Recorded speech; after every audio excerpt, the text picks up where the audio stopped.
이제 오늘부터 구약의 중요한 몇 족장들의 스토리를 함께 살펴보도록 하겠습니다. 가장 대표적인 족장이 아무래도 아브라함이죠. 아브라함, 그리고 이삭, 그리고 야곱, 그리고 요셉, 네 명의 인물들의 인생을 추적해 보면서 하나님이 새해 우리 각자에게 어떤 인생의 경영을 담고 있는가를 함께 적용해 보는 그런 기간으로 삼겠습니다.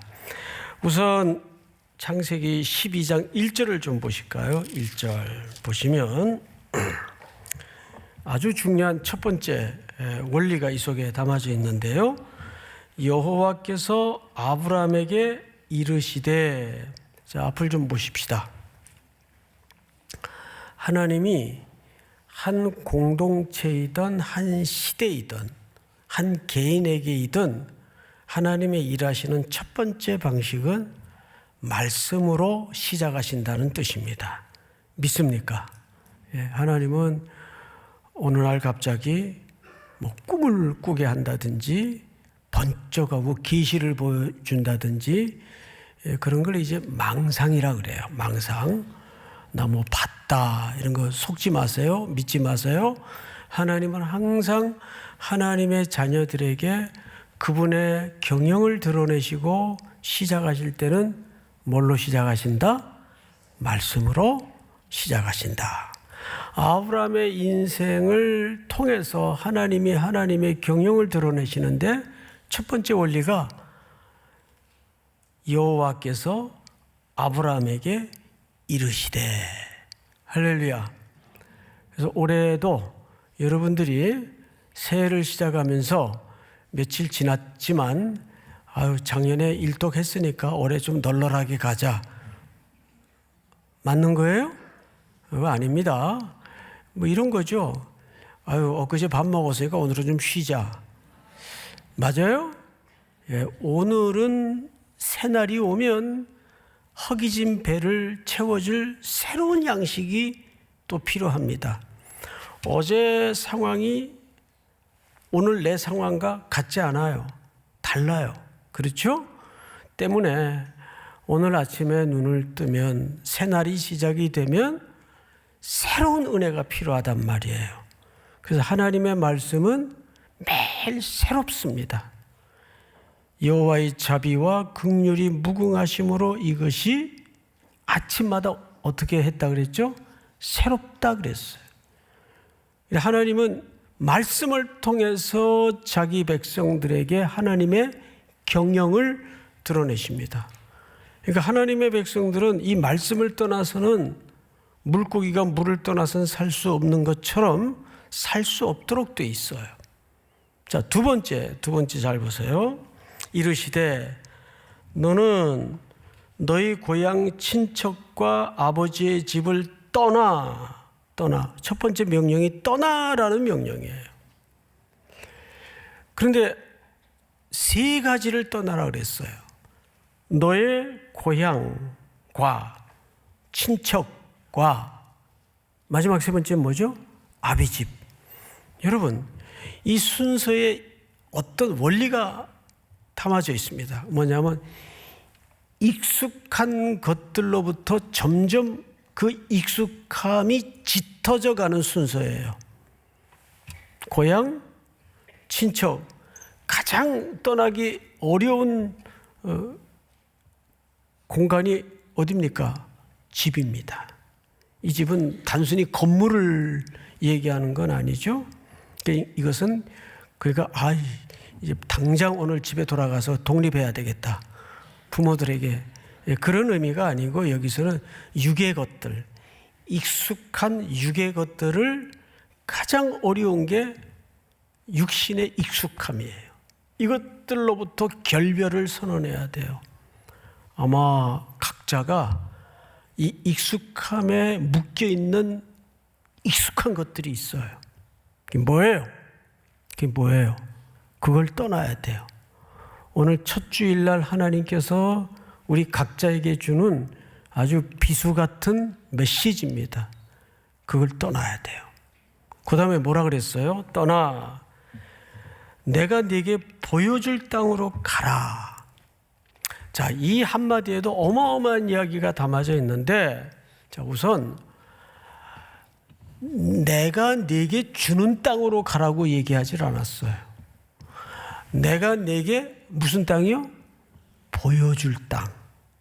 왜? 어차피 줄 건데 주는 땅으로 가라고 얘기하지 않고 보여줄 땅으로 가라라고 얘기를 했을까요?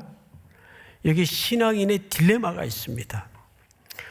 우리는 말씀을 읽다가 이렇게 예배를 드리다가 또 설교를 듣다가 은혜도 받아요. 어떤 아주 정확한 하나님의 메시지도 받을 수 있어요. 예스, 맞아, 이거다. 확 마음에 중심에 불이 붙는 것 같은 충격과 은혜가 올 수도 있어요. 근데 딜레마가 뭐냐면 거기서 손 털고 끝난다는데 딜레마가 있어요. 그 땅은 오늘 여기 정확하게 뭐라고 되어 있는가 보여줄 땅이에요. 그 땅은 어떻게 우리가 누리는 땅으로 될 수 있습니까? 어떻게? 행동해야 돼요. 떠나야 돼요. 제가 목포 선교 가서 둘째 날 새벽에 우리 청년들에게, 이청들이 지금 많이 내려가 있는데 이런 얘기를 했어요. 안토니 캠벌리라는 유명한 사회학자가 미국에 계신데 이분이 자기 전공처럼 85세가 넘으신 어르신들에게 딱 질문을 하나 던지고 설문을 했어요. 만약에 당신들이 85세쯤 이제 건너와서 산 끝에 제일 후회되는 거 3가지만 한번 꺼내봐라. 적어내봐라. 설문을 조사한 거예요. 오랜 시간에 걸쳐서 그 사연마다 사정마다 많은 아쉬움이 쏟아졌겠죠? 그 중에서 3가지를 딱 걸러냈습니다. 첫 번째가 좀 더 사랑하지 못했던 것들이 가장 후회스럽다. 좀 더 사랑했을 걸. 두 번째가 뭐냐면 좀 더 나누지 못했던 것들. 뭐 아낀다고 다 내게 된 것도 아닌데 왜 그때 조금 더 손을 열지 못하고 마음을 나누지 못했을까? 조금 더 나누지 못했던 그 인색했던 순간순간들이 가장 후회가 되더라. 마지막 3번째가 뭐냐면 제가 사실 이 대목 때문에 청년들에게 그 말을 했어요. 그때 그 순간 과감하게 도전하지 못했던 것들이 제일 아쉽더라. 그때 도전해야 되는데 머뭇거리다가 내 처지 생각하고 내 상황 생각하고 우물쭈물하다가 지나가 버린 기회들, 지나가 버린 시간들을 돌아보면 너무 그게 아쉽더라. 여러분, 그런데 오늘 이 첫 주일날 주께서 말씀을 통해서 여러분들에게 주시는 도전이 뭐냐면 떠나라는 거예요. 첫째는 익숙한 것들, 절대 거기에 그 자리에 지금 머물러서는 안 되는 그 육의 것들, 익숙한 것들로부터 떠나라는 거예요. 자, 그런데 그 다음 구절을 보니까 이렇게 돼 있어요. 너의 고향과 친척과 아버지의 집을 떠나 내가 네게 보여줄 땅. 보여줄 땅은 어떻게 해야 여러분들이 누리는 땅이 된다고요? 출발해야 돼요. 여기서 머뭇거리면 안 돼요. 그림만 붙들고 있으면, 꿈만 붙들고 있으면 그 꿈은 그냥 꿈인 거예요. 그냥 종이에 그린 그림에 불과한 거예요. 어떻게 그것이 내가 밟는 땅이 됩니까? 액션, 출발해야 돼요. 떠나야 돼요. 가야 돼요. 자, 그런데 여기 마지막 우리가 붙들어야 될 아주 이상한 표현 하나가 뭐냐면 가라라는 명령형 동사예요. 이 말이 히브리 말에는 제가 가끔 여러분들에게 말씀을 드렸을 텐데 할라크라는 단어예요. 할라크. 근데 할라크라는 말은 어떤 가면 내가 너희들과 함께 동행할 것이고 너희들을 지킬 것이고 이런 어떤 약속이 보장된 명령문이 아니에요. 이 가라라는 동사 명령형으로 쓰여져 있는데 그냥 막연히 가라라는 거예요. 이거는 확실한 겁니까? 모호한 겁니까? 모호한 거죠. 그냥 단순히 가라는 거예요. 떠나라는 거예요. 불확실하고 모호성이 여기에 담아져 있어요. 이것이 말씀을 들을 때마다 우리 성도들이, 청년들이 마주치는 딜레마예요. 가라라는 동사는 분명한데 또 그 분명함 속에 뭐가 있어요 지금? 불확실성과 모호성이 있단 말이에요. 뭐 어떻게 가라는 건지, 어디로 가라는 건지. 근데 이게 우리 신앙인들의 여정이에요. 돌아보면 막연하게 그냥 떠날 수밖에 없을 때가 얼마나 많습니까? 우리 성경 한 구절을 볼까요? 히브리서 11장을 좀 띄워주세요. 제가 읽겠습니다. 믿음으로 아브라함은 부르심을 받았을 때 순종하여 장래의 유업으로 받을 땅에 나아갈새, 이건 이제 결과론적인 얘기예요. 나아갈새 어떻게 나갔다고 돼 있어요? 갈 바를 알지 못하고 나아갔으며. 그러니까 아브라함도 떠나서 익숙한 것들로부터 떠나서 가라 그랬는데 어디로 가야 될지 그냥 모르고 간 거예요. 근데 성경을 보세요. 정확하게 하나님의 역사는 전부 이런 식이에요. 사실은 믿으십니까? 그러니까 우리에게 필요한 게 뭐냐면 금년에 믿음의 용기예요. 도전하세요. 머뭇거리지 마세요. 망하면 책임질래요? 책임질게요. 제가 이 정도까지 극단적으로 얘기하는 이유가 있어요. 여러분들의 아버지가 누구십니까? 송태근이 아니잖아요. 자꾸 저보고 아버님 그러지 마세요. 뭐 어떡하라고 나보고. 어? 여러분들의 아버지 누구세요? 하나님이세요. 그 아버지는 전능하세요. 육신의 부모들은 자녀들을 정말 잘 키우고 책임지고 싶어도 자기에게 여력이 안 되고 실력이 안 되고 능력이 안 되면 어쩔 수 없는 거예요. 학교 중단시키고 못 보내는 거예요. 그 부모들이 뭐 거짓말로 악감을 가지고 그랬겠어요? 육신의 부모는 마음은 있어도 안 될 수가 있을 때가 많아요. 근데 제가 무조건 용기를 내서 믿음으로 도전하라는 이유는 딴 게 아니에요. 여러분들에게는 궁극적인 실패란 있을 수가 없어요. 그 사실을 믿으십니까? 궁극적인 과정 속에서 실패처럼 보이는 경우는 있을 수 있어요. 그런데 우리 아버지는 그 과정 속에서 실패처럼 보이는 그 장면도 나중에 엎으세요.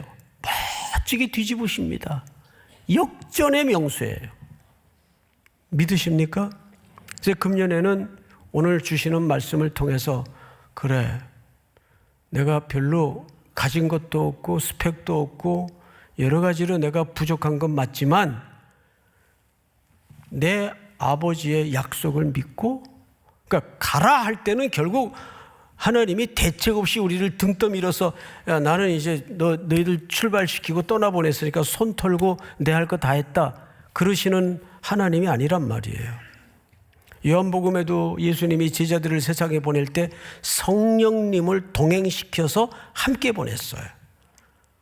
마태복음 28장에도 위대한 사명을 땅에 남겨진 제자 공동체에게 약속하실 때에도 땅끝까지 이르러 내 증인이 되라. 내가 세상 끝날까지 항상 너희와 함께 있으리라. 예수님이 이 땅에 오실 때도 뭘로 오셨어요? 임마누엘, 내가 너희와 함께함이다. 라는 의미를 담은 임마누엘로 오셨습니다. 그러니까 사실 이 가라라는 그냥 막연한 명령형 동사에는 그 이면에는 하나님의 뭘 담보한 겁니까? 보호와 인도와 동행을 담보한 겁니다. 믿으십니까?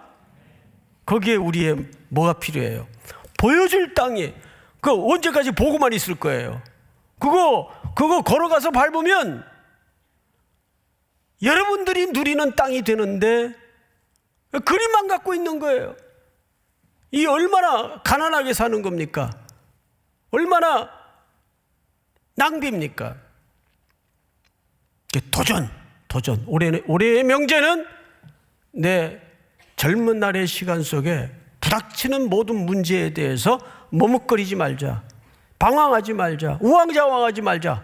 도전. 저를 향해서 한번 따라서 해보세요. 도전. 예, 그냥 무턱대고 대책 없이 도전하라는 말이 아니고 우리 아버지를 믿고 2절을 보세요. 내가 너로 큰 민족을 이루고 네게 복을 주어 네 이름을 창대하게 하리니 너는 복이 될지라. 여러분 2절 3절 안에 세상에 복이라는 말이 5차례나 반복이 돼요. 아하, 알았어요. 뭘 알았는가 하면 하나님이 우리를 그 동행의 그 가라는 명령 속에 감추어진 부르심의 소명이 뭐냐 하면 복 때문이에요.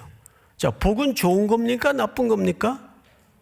여러분, 복은 나쁜 게 아니에요. 그 복이 자기를 위한 탐욕의 방향으로 가치가 흘러갈 때는 그 복은 옳지 않은 복이 되지만 하나님이 이 세상을 창조하실 때에도 뭘 위해서 창조하셨죠? 복을 주기 위해서 창조하셨어요. 그런데 인간이 하나님을 거스리고 반역하면서 그 복이 병이 들고 이 땅은 저주가 가득한 세상으로 바뀌고 말았습니다. 그래서 이 땅의 기본적인 질서는 저주예요. 이 땅의 수많은 피부름, 비명, 전쟁, 기근, 갈등, 분노, 살인 이런 모든 것들이 저주 속에서 잉태되는 증상들입니다. 하나님을 떠난 인류의 결과예요.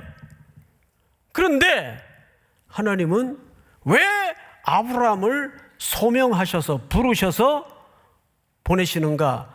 그 저주 가득한 세상과 땅을 향해서 그 저주를 갈아엎고 거기에 하나님의 복을 재건하고 하나님의 복을 회복하기 위해서 우리를 부르시는 거라고요. 이게 뭐예요? 오늘 우리식으로 표현하자면 미셔널 처치예요.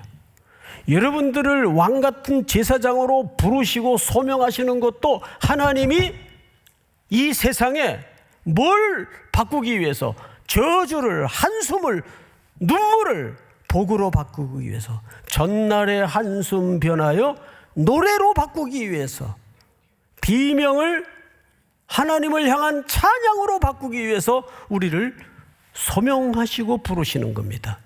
믿으십니까?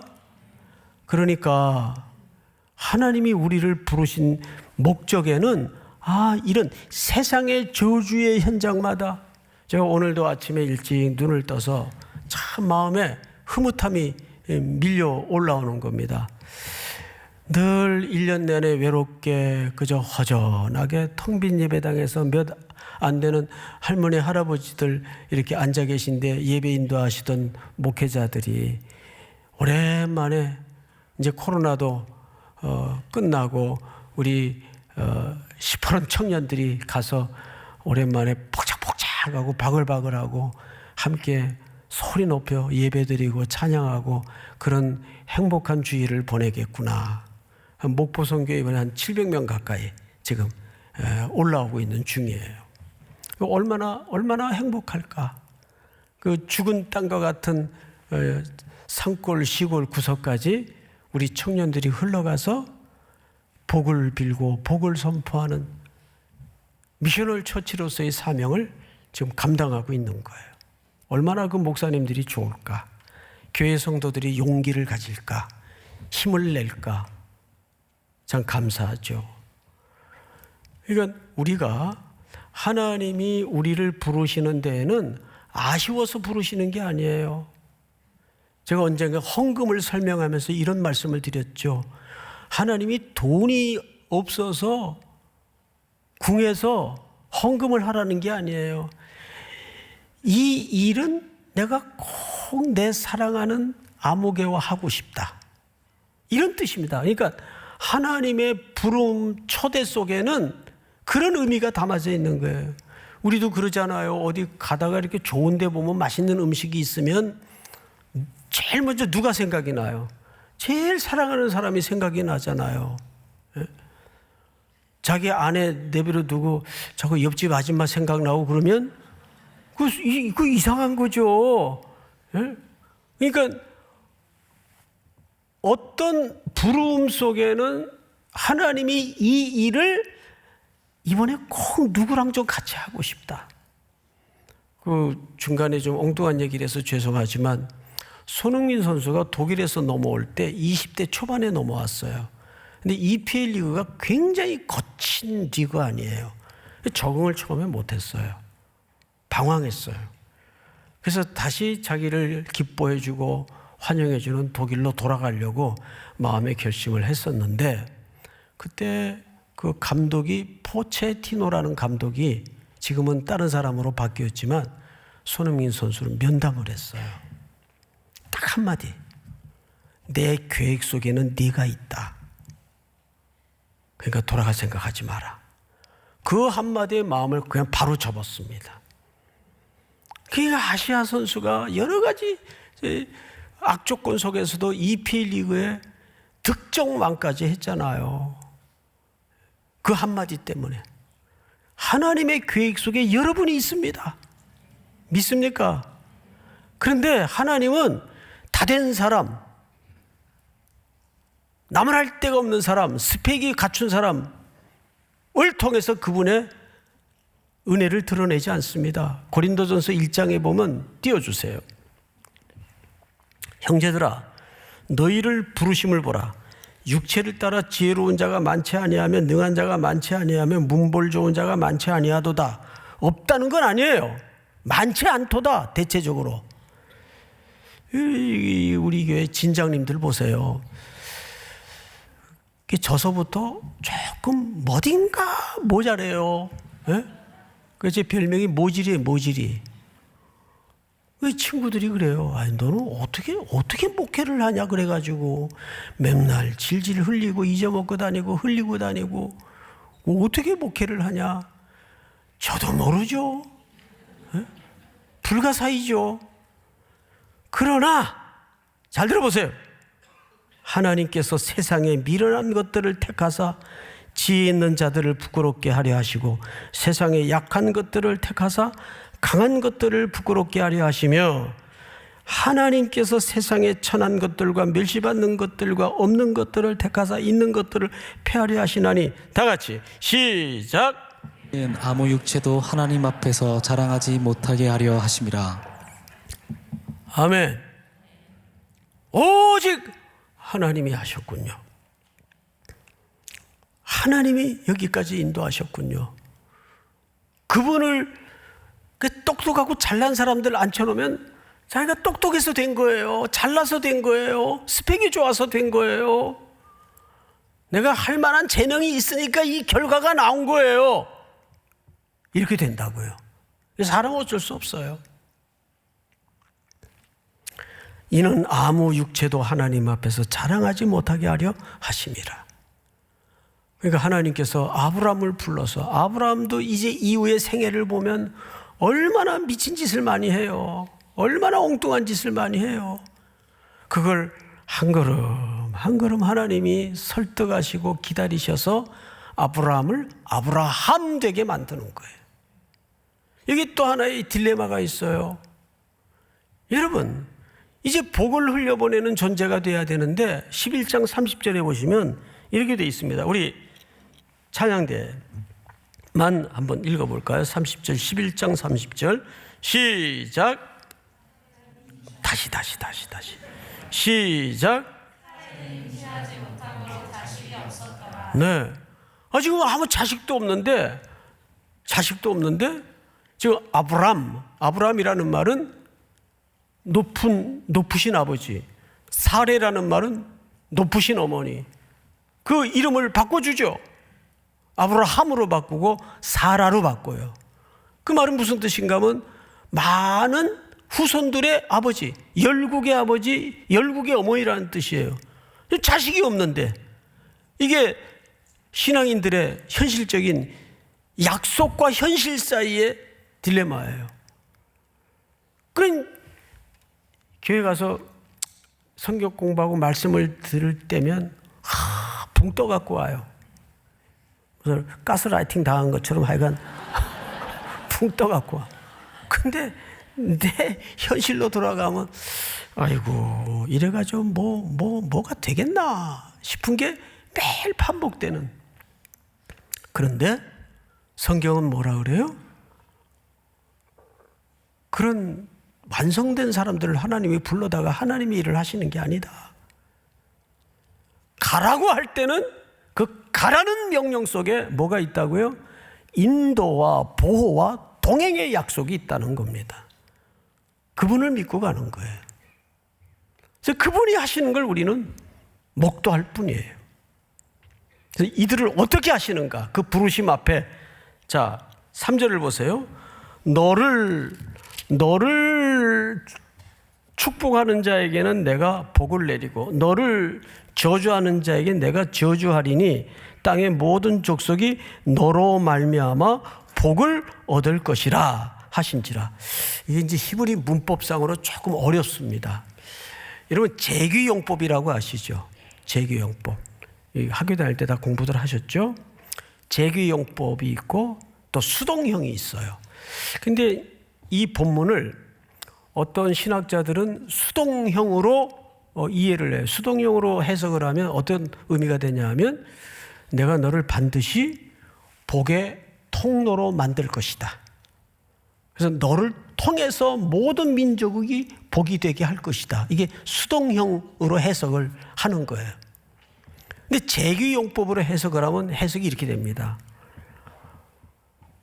너를 샘플로 만들어서 모든 사람들이 너를 바라볼 때마다 서로 모범이 되게 하고 서로 복을 나누고 복을 주고받게 해서 이 땅을 복되게 만들 것이다. 이런 의미가 됩니다. 재규용법으로 해석을 하면. 근데 이걸 굳이 학자들의 논리처럼 나눌 필요가 있을까? 묵상하는 가운데 저는 이런 생각이 들더라고요. 첫 번째 의미도 당연히 있어요. 하나님이 복되게 하셔서 그를 통해 하나님의 복을 세상에 흘려보내요. 두 번째는 그를 샘플로 만들어서 나도 저 암흑의 간사님 형처럼 살아야 되겠다. 서로 나눔과 섬김을 통해서 그 복이 확대되게 만드는 재기용법으로 해석할 수가 있어요. 근데 저는 이 두 개의 의미가 다 이 본문 속에 담아져 있다고 확신합니다.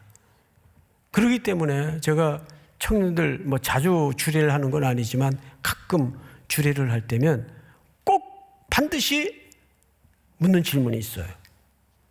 5천 명분을 혼자 먹고 살래요? 5천 명을 먹여 살릴래요? 그러면 다 5천 명을 먹여 살리겠대요. 그렇게 살고 있을 겁니다. 예. 그런데 공부를 하든 돈을 벌든 여러분들은 어떤 각오로 공부를 하고 돈을 벌어야 되냐면 남을 위해서 돈을 벌어야 됩니다. 남을 위해서 공부를 해야 됩니다. 공부해서 남주나 그래요. 우리는 그렇게 자랐어요. 워낙 찌질하고 가난했던 시대이기 때문에 어쨌든 누군가를 밟고 올라가서 내가 성공을 해야 하나님께 영광이 된다고 잘못 배웠어요. 공부해서 남주고 돈 벌어서 남주는 거예요.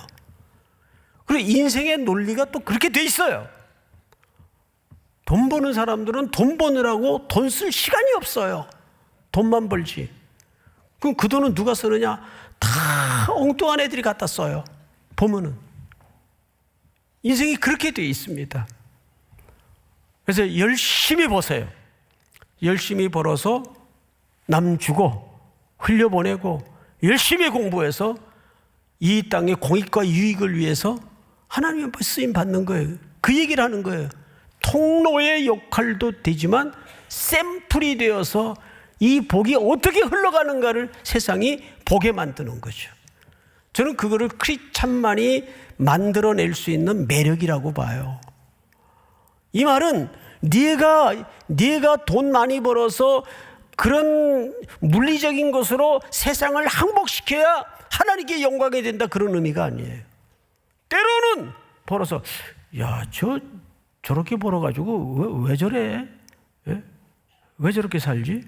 다 퍼주고 나눠주고 거기서 세상은 설득이 되는 거고 매력을 갖는 겁니다. 마지막으로 성경을 보십시다. 6절, 아브라함이 그 땅을 지나 세겜 땅 모래 상수리 나무에 이르니 그때 가나안 사람이 그 땅에 거주하였더라. 자, 앞을 보십시다. 가나안 사람이 그 땅에 거주했어요. 자, 황당하죠? 아브라함 입장에서는 빈 땅인 줄 알았는데 가라 그래서 왔더니 그 땅에 이미 정치, 경제, 문화, 종교의 영역에까지 이미 기존 문화가 웅크리고 견고하게 콘크리트를 치고 있었어요. 그럼 이제 어떤 일들이 예상됩니까? 전쟁이죠. 차지하려면 전쟁을 해야 될 거 아니에요. 뭐 이런 법이 어디 있어요? 천신만고 끝에 들어왔는데 진공 상태가 아니더라고요. 그럼 아브라함 입장에서 얼마나 황당해요. 이게 돌아갈 수도 없고 하란에서 출발했으니까 800km예요. 예? 어떻게 돌아가요? 죽음을 건 여정이었는데 이때 얼마나 생각이 복잡했을까요? 돌아가야 되나? 싸워야 되나? 근데 뭐 싸울래도 뭐 힘이 있어야 싸우죠. 그 어마어마한 가나안 땅에 겨자씨밖에 안 되는 조그만 이방인인데 어떻게 싸워요? 이때 아브라함이 뭘 했는지 아세요? 잘 보세요. 7절. 여호와께서 아브라함에게 나타나 이르시되 내가 이 땅을 네 자손에게 주리라 하신지라. 자기에게 나타나신 여호와께 그가 그곳에서 제단을 쌓고, 8절 끝에 보니까 제단을 쌓고 여호와의 이름을 부르더니. 자, 앞을 보십시다. 바로 이겁니다. 여러분, 우리도 살다 보면 정말 되는 일 없고 삶은 복잡하고 엉킨 실타래 같아요. 이 뭐 어디서부터 손을 대야 할지 모를 정도로 엎친 데 덮쳐오고 풍파가 여기서 저기서 터질 때가 있어요. 정신을 못 차릴 때가 있어요. 그때 방법은 하나밖에 없어요. 딱 예배에 집중하는 거예요. 거기서부터 실타래가 풀어집니다. 신기하죠? 저는 그런 체험을 너무 많이 해요. 뭐 여기서 공격하고 마음이 상하고 이럴 때 예배 자리에 딱 들어앉아서 하나님께 집중하는 거예요. 그리고 거기에서 하나님이 그 어떤 상황이 나를 흔들 수 없는 샬롬을 주시고 말씀을 들려주시면서 해치고 나갈 이유와 방향을 정확하게 말씀하십니다. 딱 들어왔더니 7 중후장대한 가나안 원주민들이 나름대로의 종교와 문화를 형성한 채 가득 메워져 있는 거예요. 그 땅이. 그 가장으로서 얼마나 식솔들이 많고 그들의 목숨이 자기 손에 다 부담으로 얹어져 있는데 잠이 안 오죠. 잠이. 어떻게 해야 되나? 어떻게 해야 되나? 돌아가야 되나? 하나님 도대체 뭐예요? 제단을 쌓고 하나님 앞에 그분의 이름을, 성호를 부르면서 집중합니다. 여러분, 삶이 뒤죽박죽 엉켜져 있고 힘겨움이 밀려올 때마다 예배 집중하세요. 예배 집중하면 주께서 여러분들을 가장 직접적으로 대면해 주시고 만나 주시는 현장이 될 겁니다. 2024년 밝아온 새해는 내 눈에 아무것도 지금 보이지 않지만 떠나라, 가라. 내가 동행할 것이다, 보호할 것이다, 인도해 줄 것이다. 이 약속 붙잡고 믿음의 용기를 다시 한번 일으키는 결단이 있기를 주의 이름으로 축원합니다. 일어나십시다.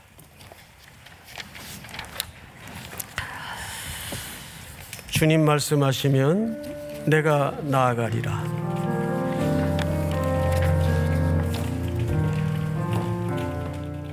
주님 말씀하시면 내가 나아가리라. 주님 뜻이 아니면 뜻이 아니면 내가 멈춰서리다. 나의 가고 서는 것 주의 뜻에 있으니 오 주님 나를 이끄소서. 주님 말씀하시면 내가 나아가리다. 주님 말씀하시면 내가 나아가리라. 주님 뜻이 아니면 내가 멈춰서리다.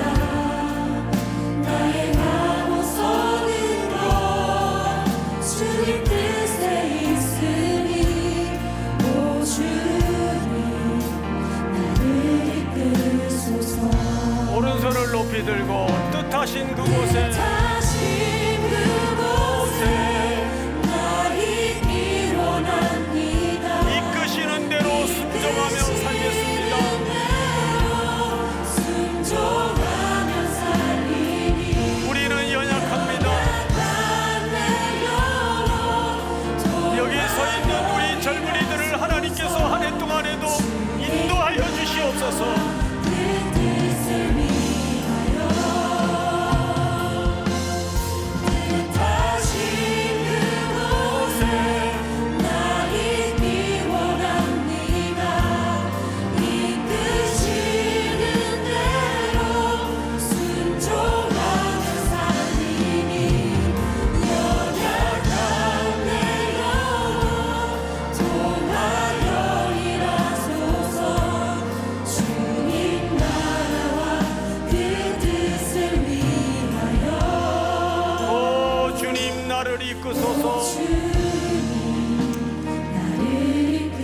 우리 목소리로만 오 주님 나를 이끄소서.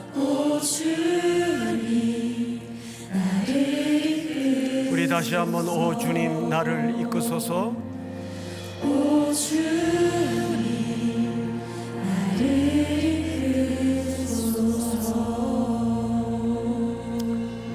지금은 우리 구주 예수 그리스도의 은혜와 하나님 우리 아버지의 놀라우신 사랑하심과 성령님의 교통, 위로 충만케 하시는 역사가 오늘 머리 숙여 경배하며 새날 새해를 시작하는 사랑하고 사랑하는 우리 귀한 3일의 성도들, 청년들, 해외, 국내, 멀리 출타해 있는 가족들, 그리고 복중의 생명까지 영원토록 함께 있을지어다. 아멘.